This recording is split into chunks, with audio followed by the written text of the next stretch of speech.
그런데 이번에 이낙연 대표에 대해서 보십시오. 세대 차이 난다는 말은 이게 본인이 젊으면 이낙연 대표는 이게 늙었다는 거 아닙니까? 사실 그 뜻으로 얼마나 이게 받아치죠. 모욕적인 겁니까? 이 정도 말을 듣고 이게 같이 당을 할 수가 있습니까? 그다음에 유호정 의원도 마찬가지예요. 예. 처음에 개혁신당만 가지고 여론조사 했더니 한 10% 나온 게 예. 지금 합쳐진 다음에 오히려 오르기는커녕 더 떨어진 걸로 나왔잖아요. 그리고 일부 개혁신당에 여러 같은 지지를 보냈던 예. 젊은 층으로 추정되는 일반 당원들 중에 뭐 탈당하겠다 이런 그렇습니다. 지금. 반응을 보였다면서요. 그게 이낙연 같은 노회한 이미지의 정치인과는 못하겠다 이런 거였다면 근데 뭐 김종인 위원장은 실제로 정치에 있어서 큰 어른인 것도 맞지만은 약간 사람들한테 승리의 남신 같은 이미지도 있어요. 그러니까 김종인 위원장이 계신 쪽이 그래도 좀 선거에서 성과가 난다. 세대 차이 이런 거 좀 안 느끼세요? 느끼죠. 저는 필요한 거 탁탁탁탁 하고 지나가자는 주의고 좀 우리가 감당할 수 없거나 불필요한 건 하지 말자 주의인데 이낙연 대표님은 다 갖춰놓고 가야 된다 이런 약간 그런 입장이라 가지고 그런 게 이제 세대 차이 비슷하게 느껴지죠. 제가 보기에는 그건 매우 어려울 거라고 봐요. 이낙연 대표가 지향하는 목표가 뭐냐. 네. 또 이준석 지금 저희 전 대표가 지향하는 뭐가 또 뭐냐. 이것이 서로 합체가 돼야 될 텐데 예. 그게 그렇게 쉽게 합체되기 힘들 거예요. 김종인 전 비대위원장 전입니다. 근데 승리의 남신 같은 이미지가 있다. 승리의 여신인데 이걸 비유한 거죠. 승리의 남신이라고.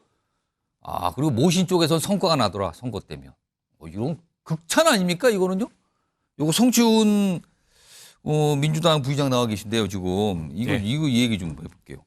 사실 김종인 전 위원장은 이준석, 이낙연 손잡는 거 이거 어렵다고 봤는데 결국 손 잡았거든요. 그런데도 이준석 대표는 김종인 전 위원장 얘기를 계속 꺼내요. 뭐 공천위원장 관련 등등등 이런 자료와 관련해서 얘기 꺼내요. 왜 이러는 겁니까?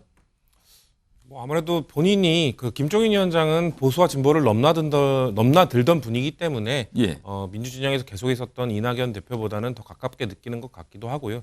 본인이 지금 이 상태로는 제3지대가 성공하기 어렵다는 판단 하에 김종인 위원장을 어떻게든 모시고 싶어하는 것 같긴 합니다. 그러니까 본인 당으로 오셨으면 좋겠다 이 예, 뜻입니까? 계속 러브콜을 보내는 것 같은데 저런 상황이면 가겠습니까? 예, 낙천연대가 불가능하다고 하시기도 했지만 지금 이 제3지대에 있는 개혁신당의 모습을 보면서 김종인 위원장이 가고 싶을 것 같진 않거든요. 왜냐하면 서로 마음에 안 드는 부분이 있어도 사실상 지금 이준석 대표가 뭐 이런 표현이 적절할지 모르겠지만 1인자거든요. 왜냐하면 개혁신당이 통합의 과정에서도 주도권을 쥐었던 이유는 지지율이 가장 높았기 때문이거든요. 예. 근데 그 지지율이 가장 높았던 사람이 저런 식으로 그러니까 지금 급한 마음에 혼인신고는 먼저 했는데 예. 결혼하기로 한 사람들을 저렇게 욕하고 다니면 누가 그 사람을 신뢰를 하겠습니까? 그 비유를 지금 결혼식은 안 하고 결혼신고부터 했는데 네, 혼인신고 먼저 했죠. 근데 그리고 욕을 하고 있다. 지금 뭔가 그 결혼하기로 한 사람 쳐다보지도 않고 사실 사랑하지 않아. 그 사람 때문에 우리의 결혼이 축복받지 못하고 있어. 이렇게 얘기하면은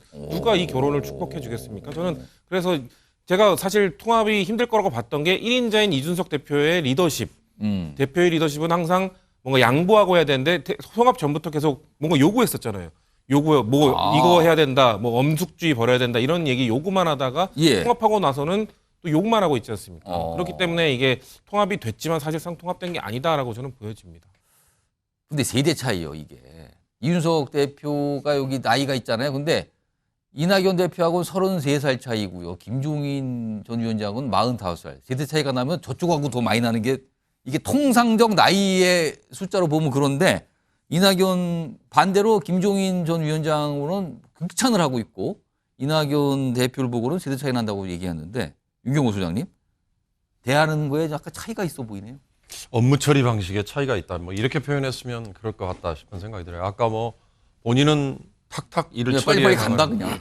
그러니까 바로바로 처리하는데 이낙연 대표는 아닌 것 같더라 이 말이잖아요. 다 과차유지만 가더라. 그러니까 김종인 위원장은 사실 2016년, 2020년 총선에서 민주당과 국민의힘을 넘나들면서 마치 정치 공학자로서 선거의 승리를 끌어내는 기술자 역할을 해줬잖아요. 예. 그러니까 성과로 보여줬다는 거를 지금 극찬을 하는 거. 저는 이준석 대표가 왜 저런 얘기를 할까? 본인의 자신감이 아직은 있다. 그런데 그 본인의 여러 같은 지지로 출범된 개혁신당의 지지율이 오히려 답보 상태 또는 지금 떨어진 걸로 나왔잖아요. 뭐 처음에 개혁신당만 가지고 여론조사 했더니 한 10% 나온 게 예. 지금 합쳐진 다음에 오히려 오르기는커녕 더 떨어진 걸로 나왔잖아요. 그리고 일부 개혁신당에 여러 같은 지지를 보냈던 예. 젊은 층으로 추정되는 일반 당원들 중에 뭐 탈당하겠다 이런 그렇습니다. 지금. 반응을 보였다면서요. 그게 이낙연 같은 노회한 이미지의 정치인과는 못하겠다 이런 거였다면 그에 대한 표현을 결국 저렇게 내놓은 거 아닐까.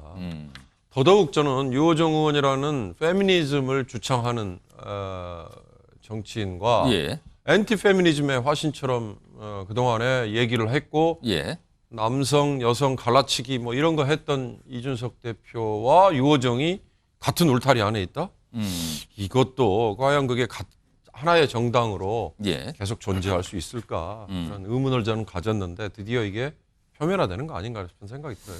그러니까 지금 개혁신당의 정치적인 어떤 정체성, 이념 노선, 도대체 이게 무엇이냐? 워낙 많은 세력이 동시에 합해서 합당을 하다 보니까 그런 지적이 계속 나오고 있는데 이 지적을 최근에 신당 만든다고 선언하신 분, 조국 전 장관도 이 지적을 꺼내놨네요. 일단 그 목소리 짧게 좀 들어보겠습니다. 선거를 앞두고 이악 집산하여 정체성이 불분명한 당이 만들어지고 있습니다. 어느 정당이 원내 3당으로 제대로 된 역할을 하겠습니까? 보다 진보적인 강소정당, 그래서 제대로 캐스팅 보트 역할을 할 수 있는 당당한 원내 제3정당인 것이다.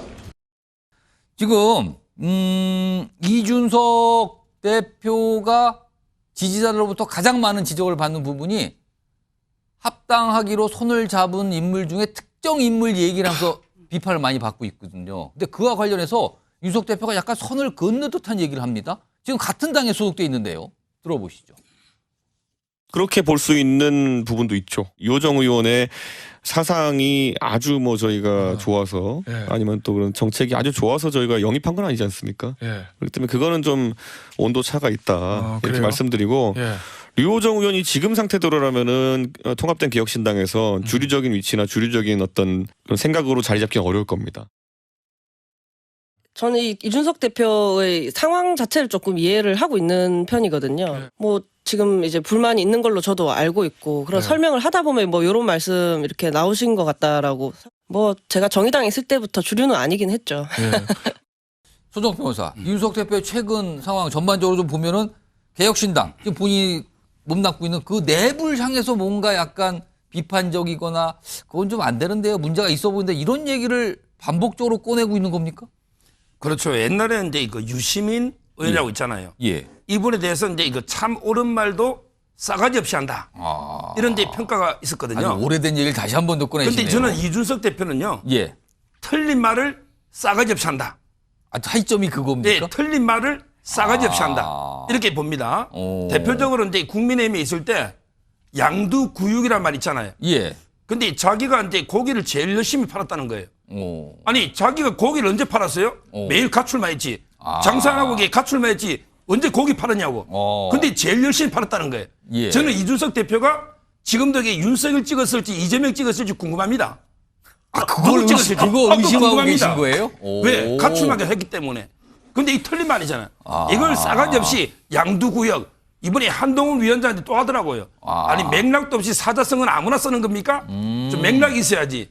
그 외에도 그런 게 많아요. 예. 그런데 이번에 이낙연 대표에 대해서 보십시오. 세대 차이 난다는 말은 이게 본인이 젊으면 이낙연 대표는 이게 늙었다는 거 아닙니까? 사실 그 뜻으로 얼마나 이게 받아들이죠. 모욕적인 겁니까? 이 정도 말을 듣고 이게 같이 당을 할 수가 있습니까? 그다음에 유호정 의원도 마찬가지예요. 예.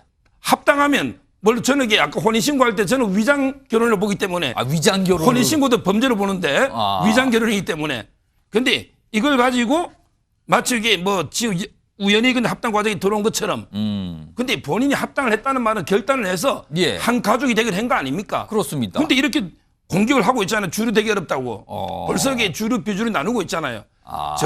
이러면요. 이 당이 이게 오래 못 간다. 어차피 이게 총선을 겨냥한 떴다방 정당이지만 오래 못 간다. 예. 그리고 이제 지지율 보면 우리 정치는 산수가 아니잖아요. 예. 10 더하기 6이 16이 아니잖아요. 벌써 10 더하기 6이 6 된 것도 있지 않습니까? 아. 이번 지지에. 이래 봅니다. 지금 뭐 강하게 지금 뭐 이준석 대표를 비판했는데 이준석 대표나 또 이준석 대표 측에서는 아마 반박이나 다른 의견이 있을 수 있어요. 그런 내용 한번 기다려 보도록 하고요.